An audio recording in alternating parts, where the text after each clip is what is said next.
आज आपण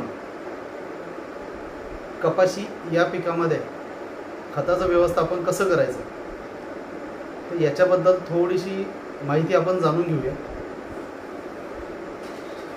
खताची व्यवस्थापन जर म्हटलं, शास्त्रशुद्ध पद्धतीनं जर म्हटलं तर 100-50-50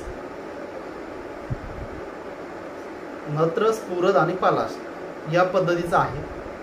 तर याच्यामध्ये 100-50-50 म्हटल्यानंतर शेतकऱ्यांची मनस्थिती अशी होती, आता हे 100-50-50 द्यायचं कसं नेमकं। तर याच्यामध्ये थोडंसं आपण पोत्यांचं गणित समजून घेऊया की आपल्या पिकाला द्यायचे आहे। तर सुरुवातीला आपल्याकडे जास्त सरळ आणि सोपं जर म्हटलं तर 10-26-26 आणि युरिया ह्या दोन खतं आहेत। 10-26-26 एकरी द्यायचं आहे 200 किलो म्हणजे 4 बॅग, आणि युरिया द्यायचा आहे 4 बॅग म्हणजे 180 किलो।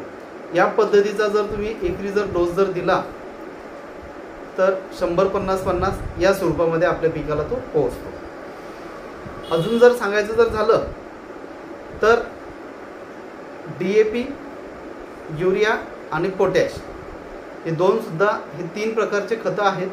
हे तुम्ही एकत्र घेतल्यानंतर तुम्हाला 100-50-50 या स्वरूपामध्ये आपल्या पिकाला खतं उपलब्ध होऊ शकतात। तर DAP घ्यायचं आहे 108 किलो, युरिया 175 किलो आणि 84 किलो पोटॅश।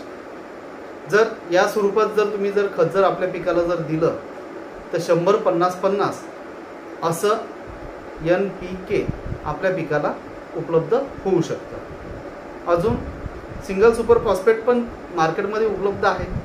त्यासोबत युरिया आणि पोटॅश हे तिन्हीचं जर तुम्ही कॉम्बिनेशन केलं, 312 किलो घ्यायचं आहे आपल्याला single super phosphate, 217 kilo urea आणि 83 किलो घ्यायचं आहे आपल्याला पोटॅश। या स्वरूपात जर तुम्ही जर खताची मात्रा जर आपल्या पिकाला दिली तर परत आपलं 100-50-50 आपल्या पिकाला उपलब्ध होऊ शकतं। ते 50 दिवसाच्या आतमध्ये दिल्यानंतर 90 दिवसाला आपल्या पिकाला ते लागू होतं, आणि ज्यावेळेस बोंडांची साईज बनायला सुरुवात होते त्यावेळेस ते आपल्या पिकाला कामी पडतं आणि ते आपल्याला त्याचे रिझल्ट बघायला मिळतील। काही ठिकाणी शेतकऱ्यांचे असे प्रश्न असतात की साहेब, एक व्हरायटी आम्ही आमच्या शेतामध्ये पेरली तर तिच्यामध्ये मला व्यवस्थित रिझल्ट आला नाही, पण तीच व्हरायटी माझ्या मित्रानं पेरली होती त्याला चांगला उत्पन्न मिळाला त्या व्हरायटीला। तर यासाठी आपण पोटॅशचं मात्रा वाढवायला पाहिजे, वेळेला पोटॅश आपल्या पिकाला जायला पाहिजे। या स्वरूपात जर आपण जर दिलं तर आपल्या पिकाला नक्कीच त्याचा फायदा होईल आणि आपलं उत्पन्न वाढेल।